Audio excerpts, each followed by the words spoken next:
So students, we will discuss about some commonly used sales promotion activities. First one is rebate. Now in the rebate, the shopkeeper or the manufacturer offers the customers a special discount for the limited time period. That means होगा क्या कि जो manufacturer है अपनी sales को promote करने के लिए आपको कुछ स्पेशल टाइम के लिए डिस्काउंट दे देगा. That means 15 days, 1 month. अब होगा क्या कि भाई हमें लगेगा कि हमें इतना बल्क में डिस्काउंट मिल रहा है तो जो परचेज हम फर्दर या फ्यूचर में करने वाले थे उसको आज ही कर लेंगे. पर्पस जो सेलर है उसकी जो सेल है इस टाइम पीरियड के अंदर क्या हो जाती है, डबल हो जाती है. तो मैन्युफैक्चरर का जो पर्पस है वो सॉल्व हो गया. उसकी जो सेल्स नहीं हो रही थी, जो उसको सेल्स प्रमोट करनी थी, सेल्स इंक्रीज करनी थी, वो यहाँ पे पर्पस सॉल्व हो जाएगा. Next thing is your discount. यहाँ पे क्या किया जाता है, प्रोडक्ट की प्राइस को रिड्यूस कर दिया जाता है. जैसे हम अपने टीवीज में एडवर्टीजमेंट देखते हैं कि भाई इसकी इनिशियल प्राइस तो 100 रुपीज थी, हम आपको सेल कितने पे कर रहे हैं, 80 रुपीज पे आपको सेल कर रहे हैं. दैट मीन्स होगा क्या कि भाई जो प्राइस मेरे को पहले पे करनी पड़ रही थी उससे कम प्राइस पे वो गुड्स मेरे को अवेलेबल हो जाएगा. Right. Next thing is refunds. देखिए refunds is very old concept. आज के टाइम में कुछ कंपनीज ये ऑफर करती हैं, कुछ नहीं करती हैं. यहां पे आपको करना क्या होगा, यहां पे आपको कोई भी गुड्स आपने परचेज किया है उसका एक आपको सैंपल या आपको कुछ प्रूफ देना पड़ता है. जैसे आपने क्या किया, किसी भी गुड्स को परचेज किया और उसका एक एम्प्टी रैपर, मतलब जो खाली पैकेट होता है, वो आपने शॉपकीपर को डिलीवर कर दिया.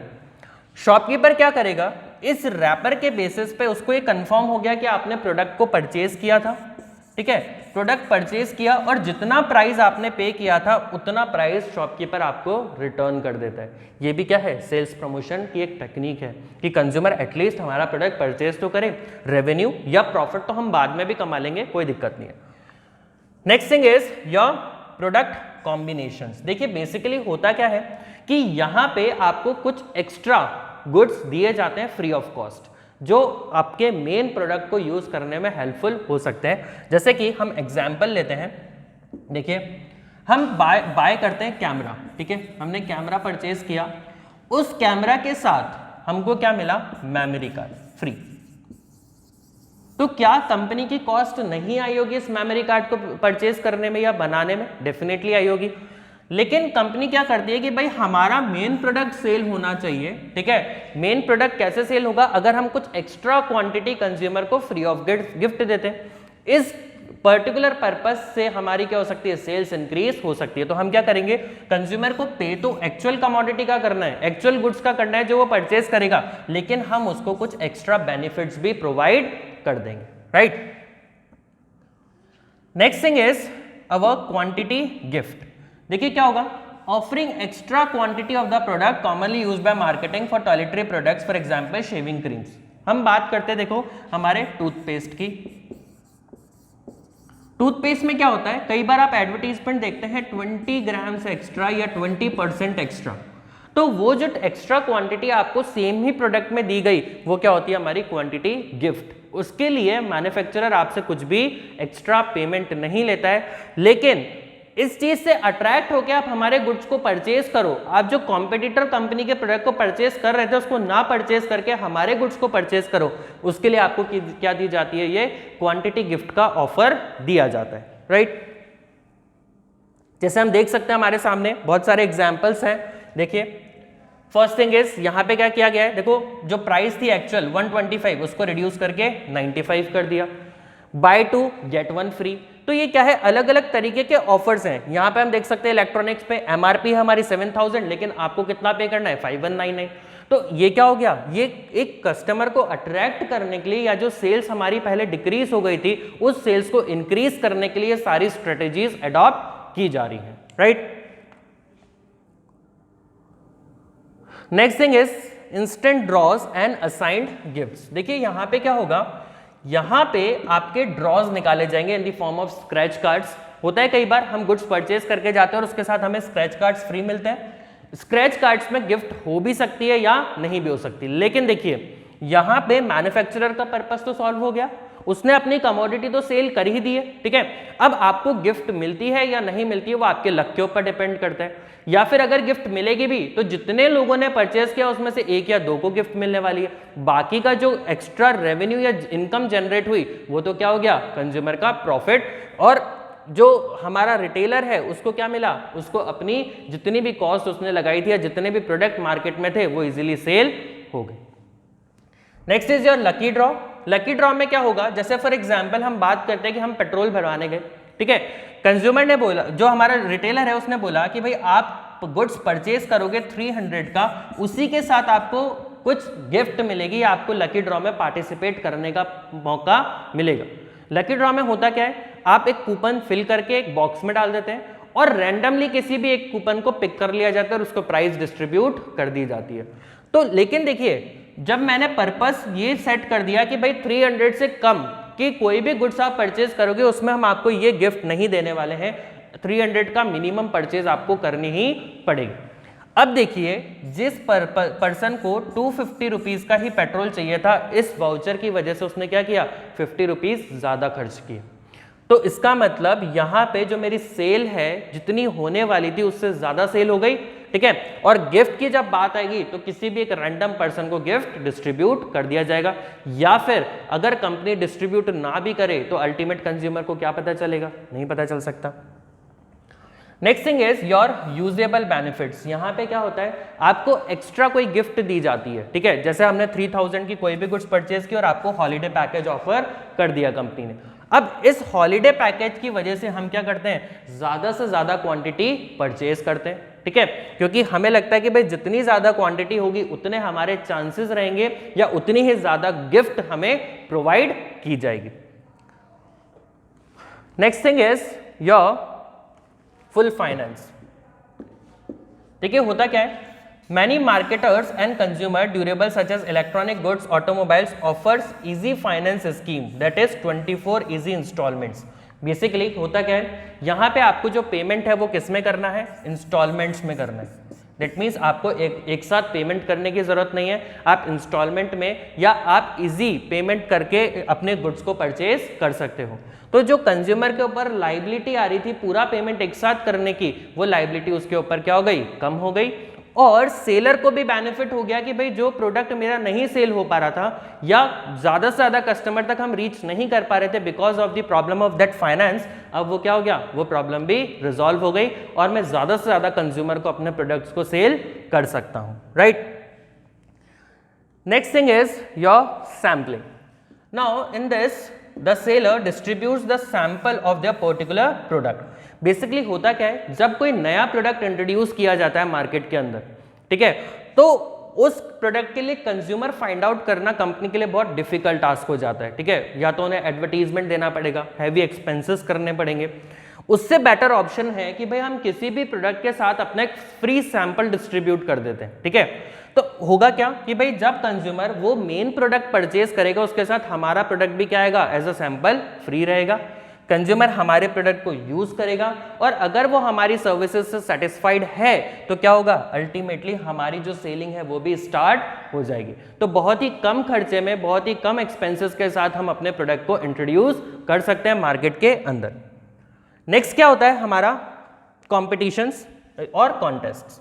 बेसिकली होगा क्या, यहाँ पे आपकी पर्सनल स्किल्स के ऊपर डिपेंड करता है कि आपको कोई गिफ्ट मिलेगी या नहीं मिलेगी। बेसिकली जो मैन्युफैक्चरर होता है वो क्या करता है, क्वेश्चनियर प्रिपेयर करता है और आपकी नॉलेज के बेसिस पे अगर आपने वो सारे आंसर सही दिए होते हैं तो ही आपके चांसेस बनते हैं कोई प्राइजेस जीतने के। अगर आप एक भी क्वेश्चन के आंसर्स गलत दे देते हो तो यहाँ पे आपका जो कॉन्टेस्ट है वो वहीं पे आके खत्म हो जाता है। जैसे हमारी फ्लिपकार्ट एंड अमेजन भी करते हैं, बिग बिलियन डेज और ये सारी चीजें, ये भी क्या है, एक तरीके के कॉन्टेस्ट का पार्ट है, right. So our this complete with this topic. Now next topic is publicity.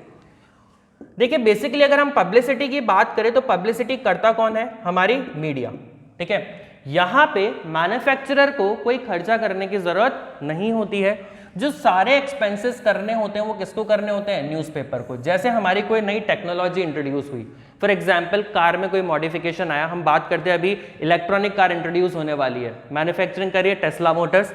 तो देखिए ये जो मैन्युफैक्चरिंग हो रही है कुछ नया है, अभी तक मार्केट में इंट्रोड्यूस नहीं हुआ है। टू व्हीलर इलेक्ट्रॉनिक इंट्रोड्यूस हो चुके हैं, लेकिन फोर व्हीलर के लिए बिल्कुल नया सेगमेंट है। तो अब क्या करेगी हमारी जो मीडिया है वो इस चीज की इंफॉर्मेशन आप तक पहुंचाएगी। दैट मीन्स जो डिमांड है उसको क्रिएट करेगी, कस्टमर को क्रेज क्रिएट होगा कि भाई नया प्रोडक्ट जब आएगा तो किस तरीके से काम करेगा, क्या हमारे लिए वो बेनिफिशियल होगा या नहीं होगा, राइट।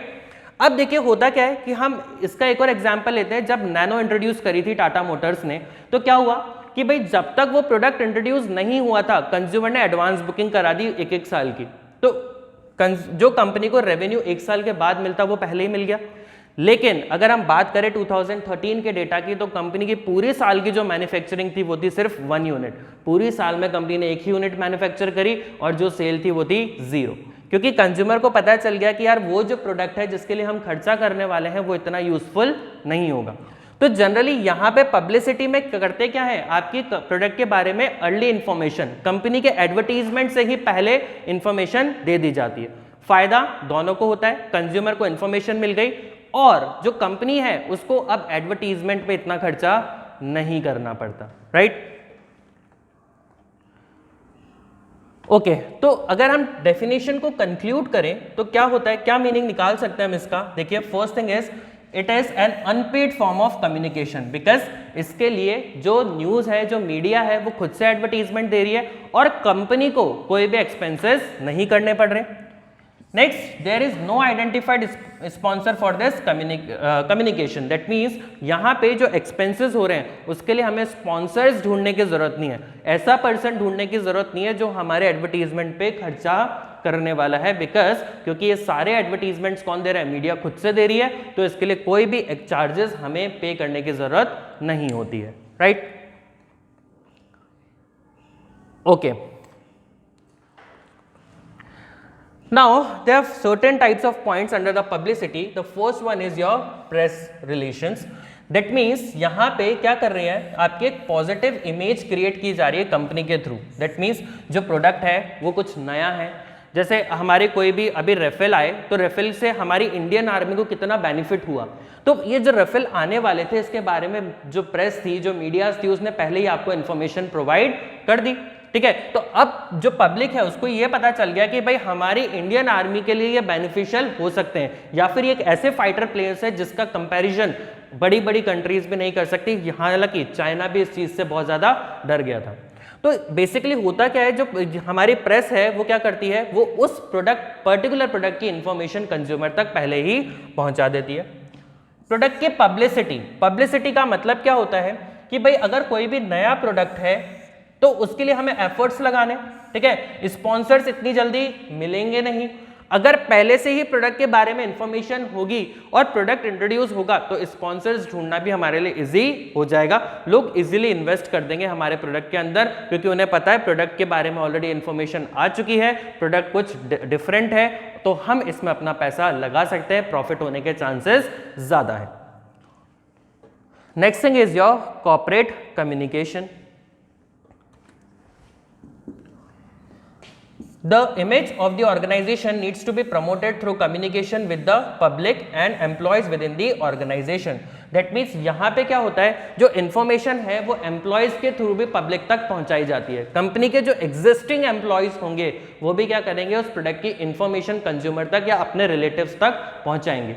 दैट मीन्स कंपनी देखो क्या कर रही है, कंपनी अभी तक कोई खर्चा नहीं कर रही, जो पॉसिबल तरीके हो सकते हैं विदाउट एनी एक्सपेंसेस वो कंपनी यहाँ पे अडॉप्ट कर रही, right. Next is your lobbying. The organization has to deal with the government officials with different ministers in charge in the corporate affairs with respect to policies relating to business and economy. Generally देखो होता क्या है, organisation को government के साथ permission लेनी पड़ती है कोई भी प्रोडक्ट इंट्रोड्यूस करने के लिए, उनके साथ एक रिलेशन मेंटेन करना पड़ता है, गवर्नमेंट के सारी फॉर्मेलिटीज को पूरा करना पड़ता है। तो बेसिकली जब गवर्नमेंट कोई भी लॉ बनाती है तो पहला ध्यान रखा जाता है स्टेक होल्डर्स का। स्टेक होल्डर्स मतलब हमारे शेयर होल्डर्स, एम्प्लॉयज, वर्कर्स और क्रेडिटर्स, ठीक है। ये सारे लोग मिलकर क्या बनाते हैं, हमारे स्टेक होल्डर्स। देखो शेयर होल्डर्स क्यों, कंपनी में पैसा लगाएगा, इन्वेस्ट करेगा, तो आप उनको प्रॉपर डिविडेंड दो। एम्प्लॉयज आपके प्रोडक्शन में हेल्प करेगा, तो उनको क्या करो, उनको आप प्रॉपर सैलरी दो। क्रेडिटर से आपने लोन लिया है तो उनको टाइम टू टाइम इंटरेस्ट पे करो। तो ये सारी रिस्पॉन्सिबिलिटीज अगर आप पूरी कर रहे हो तो गवर्नमेंट भी क्या करती है, आपको सपोर्ट करती है और आपके हिसाब से क्या बनाती है, टैक्सेशन पॉलिसीज। दैट मीन्स अगर गवर्नमेंट को लगता है कि कंपनी कुछ नया ला सकती है, हमारी इकोनॉमी डेवलप हो सकती है, रेवेन्यू जनरेट कर सकती है, तो टैक्सेशन पॉलिसी थोड़ी सी लीनियंट होती है। लीनियंट मतलब कि भाई आपको कम टैक्स पे करना पड़ेगा या गवर्नमेंट आपको टैक्स में रिबेट दे देगी, छूट दे देगी। लेकिन गवर्नमेंट को लगता है कि भाई प्रोडक्ट किसी भी तरीके से हमारी कंट्री को हेल्प नहीं कर सकता, तो डेफिनेटली टैक्स क्या होगा, ज़्यादा कर देगी गवर्नमेंट, आपका प्रॉफिट कम हो जाएगा और प्रॉफिट मार्जिन कम होगा तो आपका इंटरेस्ट ऑटोमेटिकली खत्म हो जाएगा उस पर्टिकुलर प्रोडक्ट में। Next thing is your counselling.